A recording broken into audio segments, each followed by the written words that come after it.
Do you find yourself in agreement with her? Anyone have a complimentary thought to share on that issue? I mean, one of the things I think you're suggesting to us as a panel is this is a process where you see we need to keep empowering students.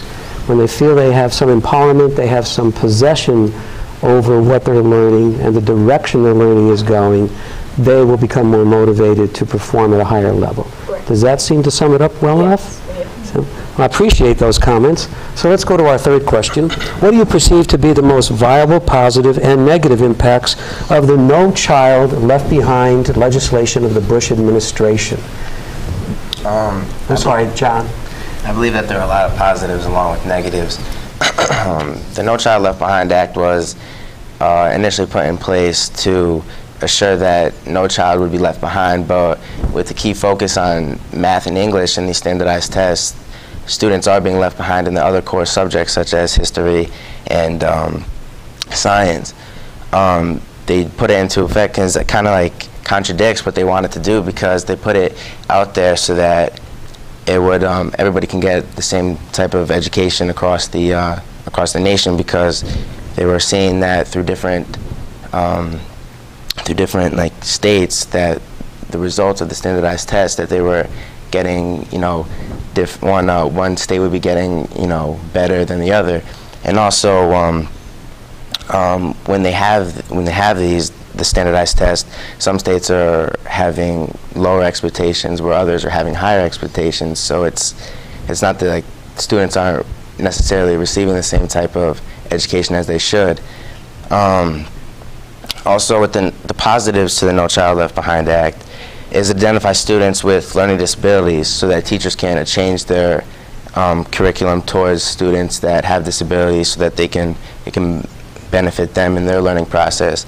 Also, I believe that this type of testing speeds up the now and opens the door to individualized instruction, which leads to sound education progress.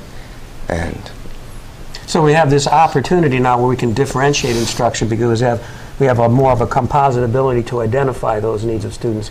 But if we relate this to what Mrs. Forsman spoke about, maybe the problem we have is we don't have a nationalized standardized. We have 50 states making 50 standardized tests. What do we really have going there? And then what if you have a case like happened in Missouri where they downplay it so that their scores would be higher comparing themselves to other states? Because the other issue with standardization, I would suggest, is unquestionably now you are compiling data, and A compares itself to B, to C, to D, and tries to draw conclusions that maybe are unreliable conclusions, because we're dealing with all of this test division, so to speak. So I mean, that seems to be an issue, I would think. But I think your points are well taken. Well, if we had a national curriculum, a standardized curriculum, and then put one test out there that was a standardized test for everybody, that would seem more fair. Like an SAT. Exactly. Than expecting students in 50 different states with 50 different standards to take the same test, but they've all been prepared differently for that test. Do you think localities, since particularly areas like New England are so provincial, you know, if there's 169 towns, there's 169 boards of education, there's 169 ways of looking at things, that is kind of working against creating a positive standardization process? Could be. Yeah, definitely doesn't help, that's for sure. I mean, it just seems to me, as we talk about it, that creates some consequential dilemmas that eventually may have to be addressed. I think your question too about whether or not standardized testing is it too test driven? I think sometimes you have to take a look at the test. And I hear what Caitlin said earlier, and is it right just to teach to the test? Absolutely not. But if you look at some of the things that the CAPT, for instance, asked you to do, and I always liken it back to my experience as a history teacher, and I look at the writing portion of the CAPT. What the CAPT asks you to do in writing, it asks you to read a few articles, take a position, and develop a persuasive essay. To me, I think that's a great skill for kids to be able to do. I think the problem comes, and that's a great skill, kids should be able to do it. The problem is if writing ends at that step right there, then it's a problem. Right. Oh, sorry. I agree with what you're saying. I've experienced it. They give you a recipe to write an essay. Absolutely. 5-paragraph essay, that's your format. And then once I enter higher level English classes, you're not supposed to do that. You're supposed to be advanced beyond that, but sometimes it's hard to get out of the model that you've been taught. It's very formulaic. Very formulaic. I think it's a good start. It's definitely not the, it's not the be all and end all.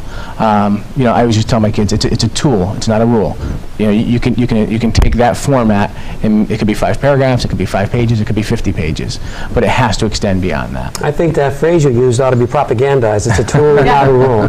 I like that very much, and I think that would give some comfort to the students where they won't feel that this is the way I must do it no matter what the subject topic is. And I think that's an issue. I think to John's point too, we talked about some of the negative aspects of NCLB.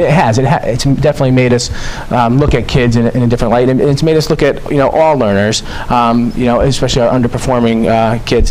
One of the problems though that I see with NCLB and how it's impacted us in Connecticut is the unfunded mandates that have been attached to it.